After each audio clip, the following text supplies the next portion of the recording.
World war to के दौरान America ने जापान के 2 शहरों पर परमाणु बम से हमला किया। 6 अगस्त 1945 को पहले हिरोशिमा और फिर 9 अगस्त को नागासाकी पर एटम बम गिराए। इस हमले से पूरी दुनिया सहम गई। चंद सेकंड में ही पूरा हिरोशिमा और नागासाकी शहर लाशों के ढेर में तब्दील हो गया। जिस वक्त हिरोशिमा पर हमला हुआ उस वक्त जापानी एक्ट्रेस मिदोरी नाका अपनी छुट्टियां बिताने उसी खूबसूरत शहर में थी। न्यूक्लियर धमाके की चश्मदीद मिदोरी बच तो जरूर गई, लेकिन 18 दिन बाद उनकी भी मौत हो गई। धमाके से बचने के बाद जो कुछ मिदोरी के शरीर के साथ हुआ उसे देखकर डॉक्टर्स और रिसर्चर्स भी दंग रह गए। मिदोरी की मौत के बाद यूएस ने उनकी डेड बॉडी के अवशेषों को जापान से जब्त कर लिया और 28 साल बाद उसे लौटाया। आज हम जापानी एक्ट्रेस मिदोरी के बारे में बात करेंगे। मिदोरी नाका का जन्म 19 जून 1909 को टोक्यो जापान में हुआ था। पिता मिलिट्री ऑफिसर थे और ये 4 बहनों में तीसरी थी। ओसाका जो आक्विन कॉलेज से पढ़ाई पूरी करने के बाद 19 साल की उम्र में मिदोरी का झुकाव गांव में आने वाली ड्रामा कंपनियों की तरफ होने लगा। उन्होंने खुद भी अस्कुसा समुराई ड्रामा ग्रुप में होने वाले नाटकों में हिस्सा लेना शुरू कर दिया। 1931 में उन्होंने नए नए शुरू हुए सुजुकी काकेकिजी में बतौर लीड एक्ट्रेस नाटक करना शुरू कर दिया। 30 के दशक में अपने बेहतरीन नाटकों से मिदोरी इतनी कामयाब हो गई कि उन्होंने अपनी बहन के लिए टोक्यो के अस्कुसा शहर में एक छोटा सा कैफे खुलवा दिया। मिदोरी अपने अभिनय से पूरे टोक्यो शहर में मशहूर हुई। मिदोरी कामयाबी की सीढ़ियां चढ़ ही रही थी कि 1939 में वर्ल्ड वार सेकेंड की शुरुआत हो गई। मिदोरी जिस थिएटर ग्रुप के साथ काम करती थी उसे पुलिस ने बंद करवा दिया। ऐसे में 1942 में मिदोरी यकुराकुजा नाम की थिएटर कंपनी का हिस्सा बने। वार से शहरों की हालत बिगड़ती जा रही थी। यूएस आर्मी धीरे धीरे जापान पर हावी होती जा रही थी और एयर स्ट्राइक बढ़ने लगे। मौत के डर से ज़्यादातर लोग घरों में ही छिपे रहते थे। हवाई हमलों में लोग मारे जाने लगे तो 1945 में इस थिएटर कंपनी को भी बंद कर दिया गया। सभी कलाकार अपने अपने शहर लौट गए। जब 1945 में जापान के मशहूर एक्टर सादाओ मारुयामा में नए थिएटर ग्रुप सकुरा ताई की शुरुआत की तो उन्होंने मिदोरी को अपने साथ रख लिया। मिदोरी फिर एक बार लीडिंग थिएटर लेडी बनकर मशहूर हुई। जापान के ज़्यादातर लोग मौसम का लुत्फ उठाने के लिए हिरोशिमा जाया करते थे। ऐसे ही सकुरा ताई ग्रुप भी एक सीजन के लिए 7 जून 1945 को हिरोशिमा रहने आ गया। वो कुल 9 लोग थे। रहने के लिए सभी ने एक ही घर लिया। हिरोशिमा में उनके ग्रुप की मुलाकात द संजोगा थिएटर ग्रुप के 6 लोगों से हुई जो खुद भी वहाँ किराए के घर में रह रहे थे। खर्च बचाने के लिए दोनों ग्रुप ने साथ रहने का फैसला किया। पूरा ग्रुप साथ में समय बिताता, खाना बनाता और समय मिलने पर घूमने निकलता। 6 अगस्त 1945 को हिरोशिमा में सुबह के करीब 8:15 हुए थे। मिदोरी की नींद उस दिन अमूमन कुछ देर पहले खुल गई थी। दूसरे साथी नींद में ही थे और उस दिन नाश्ता बनाने की बारी मिदोरी की थी। उन्होंने सोचा कि क्यों ना उनके उठने से पहले नाश्ता बना दिया जाए, लेकिन न तो नाश्ता बना ना कोई जिंदा बचा। मिदोरी ने लाल रंग का हाउस कोट पहना हुआ था और सफ़ेद लाल रंग का एक स्कार्फ सिर में लपेटा था। मिदोरी किचन में खाना बना ही रही थी कि अचानक आंखों के सामने सफ़ेद रोशनी दिखी जिससे कमरा भर गया। जोरदार झटका लगा और कानों में एक चुभने वाली आवाज़ तेजी से होती गई। मिदोरी को लगा कि उनके अंडे उबालने वाले बर्तन में ब्लास्ट हुआ है और यही सोचते हुए चंद सेकंड में ही उनकी आंखों के सामने अंधेरा छा गया। होश आया तो तबाह हुए घर के तहखाने में थीं। कई घंटे बीतने के बाद मिदोरी ने दर्द में आहिस्ता आहिस्ता आंखें खोली तो उन्हें यकीन होने लगा कि उनके साथ एक बड़ा हादसा हुआ है।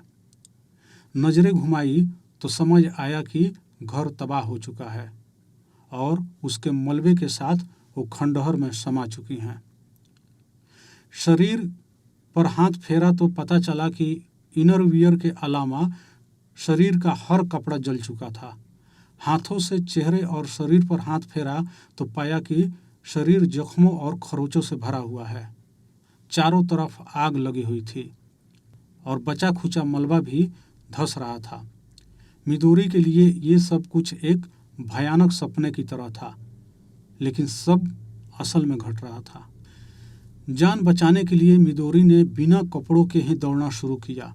चारों तरफ से आग की लपटें आ रही थी, जिनसे बचते हुए मिदोरी सीधे नदी में कूद गई।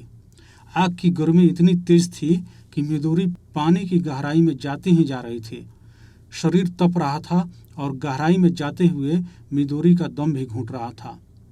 उनका हौसला टूटने ही वाला था कि अचानक कुछ जापानी सोल्जर्स ने उन्हें पानी से बाहर खींच लिया और उनकी जान बच गई।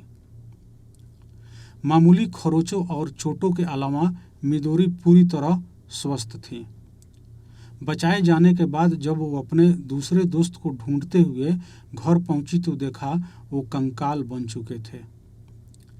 हादसे में सिर्फ 3 लोग ही बचे थे। मिदोरी के अलावा ग्रुप के लीडर सदाओ मायामा और एक अन्य किको शिनोई, जबकि 14 लोगों की मौत हो चुकी थी। वो धमाका मिदोरी के किराए के लिए गए घर से महज 650 मीटर की दूरी पर हुआ था। मिदोरी उजड़े हुए हिरोशिमा शहर के कैंप में ही जिंदा बचे लोगों के साथ रहीं। कुछ घंटों बाद खबर मिली कि एक ट्रेन हिरोशिमा से राजधानी टोक्यो की तरफ रवाना होने वाली है। हर कोई उस बर्बाद हुए शहर से दूर जाना चाहता था। ट्रेन में बैठने की मारामारी शुरू हो गई। सौभाग्य से धक्का मुक्की के बीच शहर की मशहूर एक्ट्रेस मिदोरी को ट्रेन में चढ़ा दिया गया। टोक्यो पहुंचते ही 16 अगस्त को मिदोरी की हालत बिगड़ने लगी। ऐसे में उन्हें टोक्यो यूनिवर्सिटी के हॉस्पिटल में जगह मिल गई। रेडिएशन एक्सपर्ट्स ने उनका इलाज शुरू कर दिया। रेडिएशन से बीमार हुई मिदोरी पूरे जापान के लिए एक अचंभा थी। उन्हें जिंदा रखने के लिए डॉक्टर्स की एक टीम उनकी 24 घंटे निगरानी करती। हालत नाजुक होने के चलते उन्हें बार बार खून चढ़ाया जा रहा था। जब मिदोरी को अस्पताल में भर्ती करवाया गया तब उनके शरीर का तापमान 38 डिग्री सेल्सियस था और उनकी पल्स रेट 80 बीपीएम। कुछ घंटों बाद ही उनके सिर के सारे बाल झड़ने लगे। वाइट ब्लड सेल्स 8000 से घटकर सीधे 300 पर आ गए। डॉक्टर उनके शरीर में हो रहे ये बड़े बदलाव को देखकर दंग थे। उनके पास न इसका इलाज था न ही इससे पहले ऐसा केस देखा था। 21 अगस्त 1945 तक मिदोरी के शरीर का तापमान 38 डिग्री सेल्सियस से बढ़कर सीधे 41 डिग्री सेल्सियस पहुंच गया।